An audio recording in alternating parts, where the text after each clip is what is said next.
Have you ever felt like you're doing everything right with your money, but something still feels, well, off? You earn well, you save consistently, your investments are growing, but that nagging feeling in your gut just won't go away. You see the numbers adding up, but your heart isn't at peace. If you've ever wondered why financial success on paper doesn't always translate to inner contentment, stay with me. Today we're tackling the question, why don't I feel like I'm doing well financially, even though I am, according to most experts? Well, thank you for joining me today. I'm honored to be a part of your day. And listen, I've walked the path we're going to talk about today. I've struggled with balancing finance and spiritual growth, so I understand the challenges, and I've got some great answers for you today. If you missed yesterday's show, I talked all about EINs. That's those employer identification numbers. I broke down what you need to know, and I shared some essential knowledge. So I want to encourage you right now to follow this show. The best way to do that is if you go to askralphpodcast.com/follow. You join us there, and we'll always be sending you a message to let you know when the next episode is going to be released. And we do it every day. So if you follow us on Apple or on Spotify, it'll actually go right to your device. Now, today's letter comes from Shannon, all the way from Louisiana. And listen, this one touched my heart because it speaks to something many of us experience, but we rarely talk about. That's what she said. She said, "Dear Ralph, I'm embarrassed to even write this. On paper, everything looks perfect. I make $85,000 a year. I have 6 months of emergency savings. I contribute 15% to my retirement, and my mortgage payment is only 25% of my take-home pay. I tithe regularly and even have some money left for charitable giving. But every night I lie awake feeling like I'm failing. When my friends talk about their investment returns or their children's college funds, I feel this knot in my stomach. The financial advisors I've spoken to tell me I'm doing great. But if that's true, why do I feel so inadequate? I pray about it, but the anxiety persists. Am I missing something spiritually, financially, or both?" What a great question, Shannon. Now, if you've got a question, I'm going to encourage you to go to justaskralph.com and share your question, because I love answering those questions because my goal is to help you. Shannon, you know my goal is always to tie the question of the day to Scripture. It needs to be our roadmap. And I found this verse from Ecclesiastes chapter 5, verses 10 to 12. And it tells us this: "Whoever loves money never has enough. Whoever loves wealth is never satisfied with their income. This too is meaningless. As goods increase, so do those who consume them. And what benefit are they to the owners except to feast their eyes on them? The sleep of a laborer is sweet, whether they eat little or much.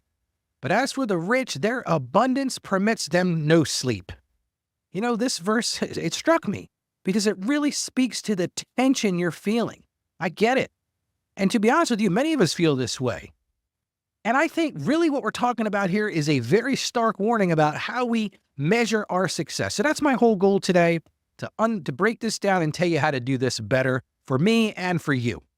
Well, let me start by sharing something very personal with you today. Sometimes I feel like I overshare, but I want you to understand how I'm impacted by the very things that you're impacted by. I guess it was about 10 years ago, and I felt the same as you, Shannon. I look back, my accounting practice was growing. My investment portfolio was growing. My wife and I had just bought our farm. We were both driving new cars. Truth is, we weren't stressing over anything financial. When we looked at it by worldly standards and external measures, we were succeeding financially. And the funny thing is, my whole world is about offering financial guidance. You know, I help others measure their own success. So I could see that. I could see the rational part of that. I could see the monetary part of it. But the truth is, deep down, I was battling my own feelings. I felt so inadequate. I just didn't feel like I was getting anywhere. When I look back at it now, in many ways, it was a personal crisis. I was seeking what I define as true financial peace. Just like you, Shannon, I wanted to sleep soundly at night. And I saw that as my numbers in my account grew, so did my anxiety. It was not a place that I wanted to be for long. But it was a season. This season of my life taught me some very valuable lessons, and I want to share with you what I call the 4 hidden barriers to financial peace. And that's really what we're going to be talking about today. What are those 4 hidden barriers to financial peace? Let's jump right into it. The first one I call the expert trap. Because the truth is, traditional financial advice focuses on metrics. It's all about those debt-to-income ratios. How much is your return on your investment? And what's that blessed credit score? But here's what they don't tell you, and it's a truth bomb. These numbers are just tools. They're not destinations. It's so easy to get that confused. Listen, working in the financial industry, I've seen way too many people, I mean countless people. They had mastered the metrics. The metrics were perfect. Their debt ratio was great. They didn't have this. They did have this. Investment portfolio was growing. But let me tell you, these are some of the most miserable people you'll meet in your life. Because they had prosperity by worldly measures, by those financial matrices. They had that prosperity, but they didn't have a purpose. So let me tell you about my client. We'll call him Tom. And this particular guy, he had a net worth of over $2 million. So yeah, by worldly standards, he had arrived. But let me tell you about Tom. Tom was popping anxiety meds like candy. He told me, I need these just to function. So you ask, why? Well, the truth is, Tom was measuring his worth by his wealth. He wasn't using his calling. So that's the first thing we need to be aware of. The expert trap. The experts will tell you, oh, you're doing fantastic. But if you're still feeling that anxiety like me and like you, Shannon, we got to look beyond that. So let's look at number 2. Number 2 is the comparison curse. And I've noticed something absolutely fascinating. These financial apps, the social media, it's created what I call prosperity paranoia. And that's really what it is. It's a prosperity paranoia. We're all watching these financial highlights reel. It's those snapshots of fake success. Think about it. It's like trying to run a race while we're watching everyone else's speed on a giant scoreboard. We've got to move past that. That comparison is going to keep you from finding that financial peace and moving away from that anxiety. If you're always looking at social media, well, this person has more than me, or looking for that prosperity paranoia, we're all watching those financial highlight reels. Oh, look at that one, just bought a new car. This one bought a beach house. But the thing you don't understand is those are just snapshots of fake success. I'm not saying that those people aren't doing well. I'm not saying that. But if you're running that race and all you do is spend time looking at what other people are doing, you're not going to get ahead. We got to move past that. Let's talk about number 3, and that's the purpose gap. And truth is, in many ways, this is what absolutely was my breakthrough moment. This was the time when I realized something. And when I think back at it now, and I have put it together since that point, was I achieving financial stability? Sure. Absolutely. By worldly measures, I had a nice house, a nice bank account, nice stuff. But the problem was I was not finding God's purpose in my life. And that's why there's so many people who have achieved those matrix of financial wealth and they feel empty. I've felt that. And I'm sure, Shannon, you felt the same way. And I had to ask myself, I didn't understand God's purpose. I didn't understand why he was blessing me. At least I had enough understanding I was being blessed. I had no idea what he wanted me to do with these resources. It's kind of like having a powerful car, like that Corvette I had a few years back. It's that powerful car, but with no destination. I mean, I could get to somewhere fast, but if I didn't have any idea where I was going, what was the point of it? And that's when, I'll tell you what, it was a light bulb moment for me. I needed to align my financial decisions with my faith. I needed to align my faith with my God-given purpose. And that's when everything changed. It was also the impetus for this show in many ways. I found this to be my mission field. I didn't launch it right away, but I know that it was birthed back then. And I realized it's all about balancing my finances with my faith. So that's number 3. You got to figure out your purpose. That's why I call it the purpose gap. And number 4, the faith-finance disconnect. See, so many of us have created what I call an artificial divide. We've set up this divide between Sunday faith and Monday finances. It's just arbitrary. But here's another truth bomb for you. God truly cares about every dollar that passes through your hands. Let me say that again. God cares about every single dollar that passes through your hands. It's just a fact. And we've got to find this balance. Remember, these are not our assets. They are not our investments. They're being loaned to us from God, and we've got to learn how to use them for His kingdom purpose. So that's when I say, we've got this faith-finance disconnect. It was huge, and it was a real eye-opener for me because a lot of us do this. We set up this divide between Sunday faith and Monday finances, but there doesn't have to be a divide. So you might be asking, Ralph, how did recognizing these barriers change your dynamic? And I'm so glad you asked that because this is the central issue today. I can still remember it. I was sitting in my office. Spent a lot of time in my office. But it was a late night here on the farm. And I had just gotten my investment statement. I'm looking at this thing, and honestly, the numbers were impressive, and I'm not bragging. I had worked hard, I get it. And as they say, I had something to show for it. So then why was I feeling so empty? And trust me, I was really feeling empty. Looking back, I felt like I was spiritually broke. I was emotionally bankrupt. But it was in that quiet. See, I always say this. Sometimes you got to shut up and listen. You got to listen for God's voice. And that night I heard it. Now, it wasn't some boisterous thing like, Ralph, you will do this. But He spoke to me. And He asked me this very pointed question. He said, Ralph, are you being faithful with what I've entrusted to you? All I can say is, ouch. Listen, that was a moment of fear and self-awareness. Again, think about what He asked me. He said, are you being faithful with what I've entrusted to you? And that's a question we all have to answer. Was I being faithful? What did that even look like? How could I measure it? I'm an accountant. I like measuring things. I understand debits and credits. I understand the financials, but this question was far deeper than anything I had ever considered. And the worst part, it required an answer. It required an answer if I ever wanted to stop feeling empty. And I wanted to get past that feeling of emptiness because, listen, I had the cars, I had the watches. If you listen to me, you know I say this all the time, but I lacked purpose, and that was the emptiness.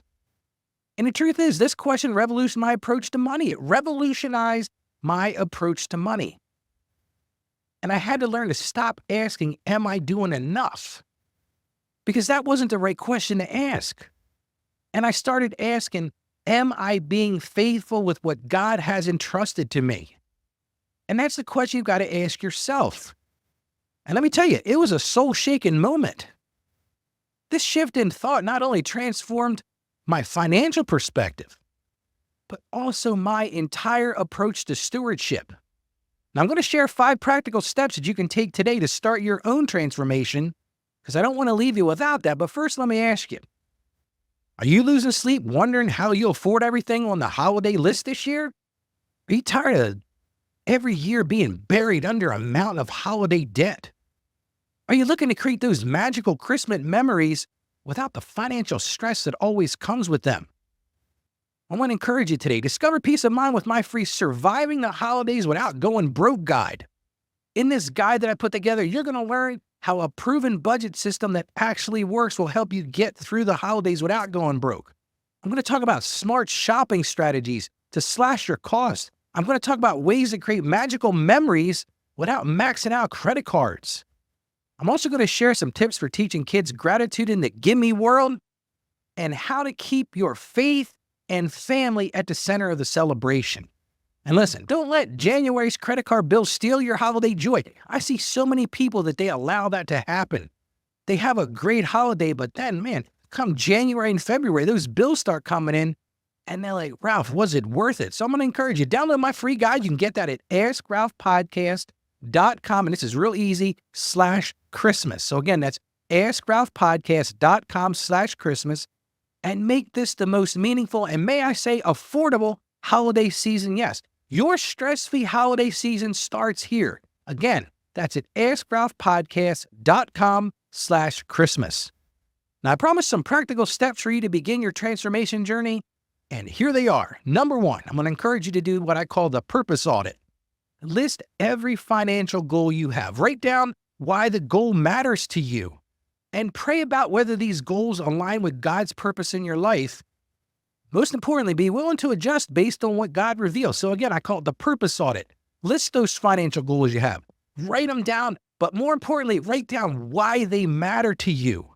And then pray about it and ask God, does this fit into his purpose for your life?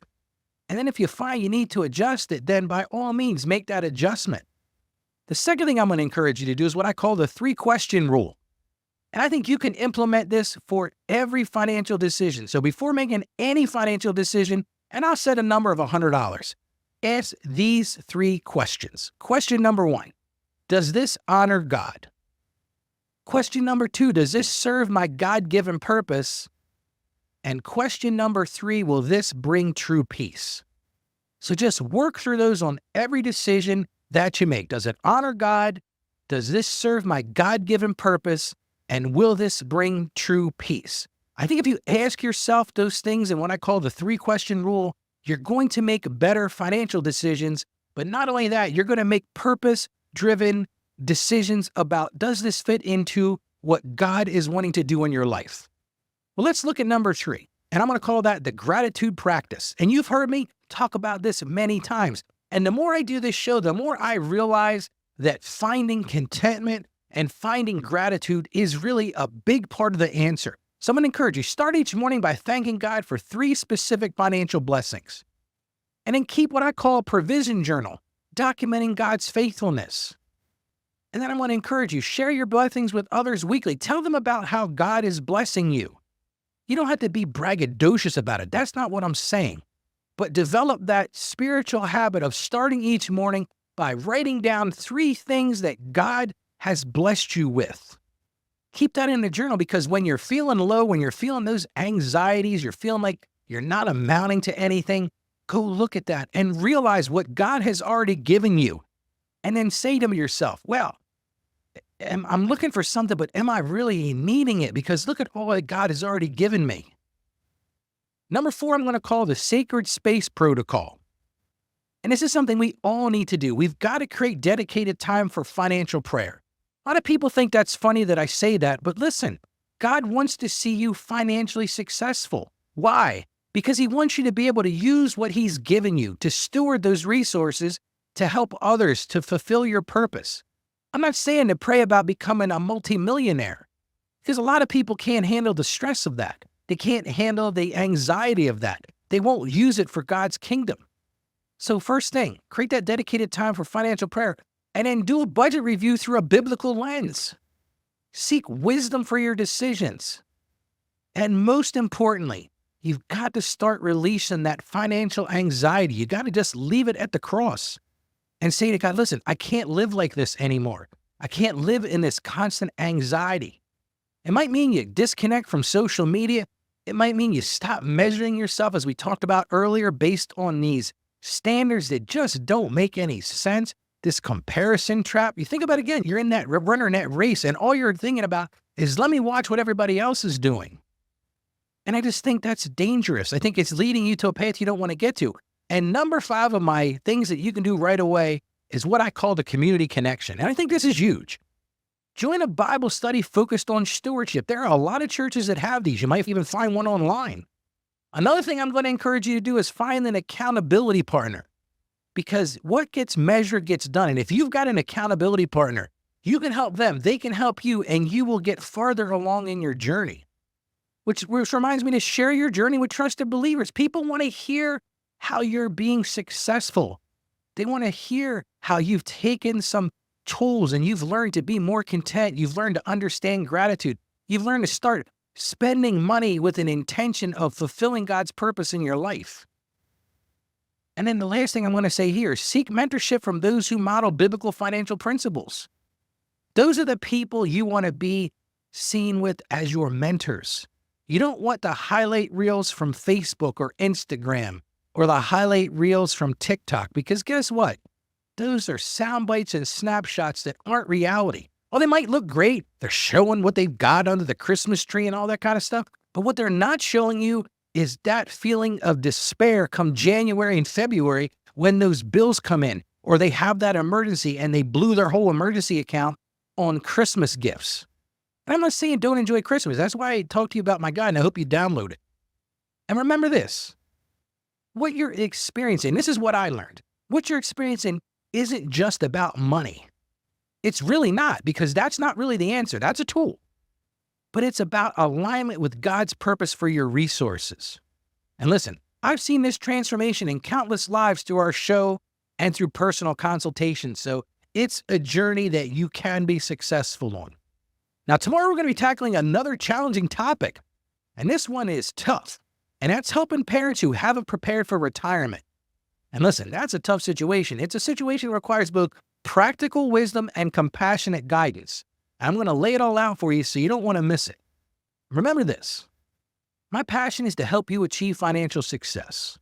I want to see you live out your dreams. I want to see you grow in your faith. I want to see you find that fire of living for what God has purposed for your life.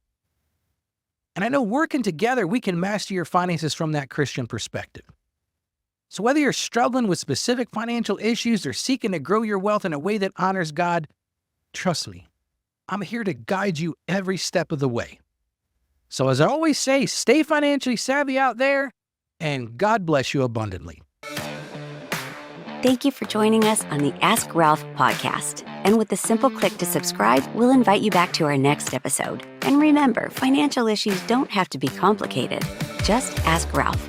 The information contained in this episode of Ask Ralph is based on data available as of the date of its release. Saggio Accounting Plus and Ask Ralph Media, Inc. is under no obligation to update this content if changes occur. Applying this information to your specific situation requires careful consideration of all facts and circumstances, and any information provided is not to be considered as financial, tax, or legal advice. Please consult your tax advisor or attorney before acting on any material covered.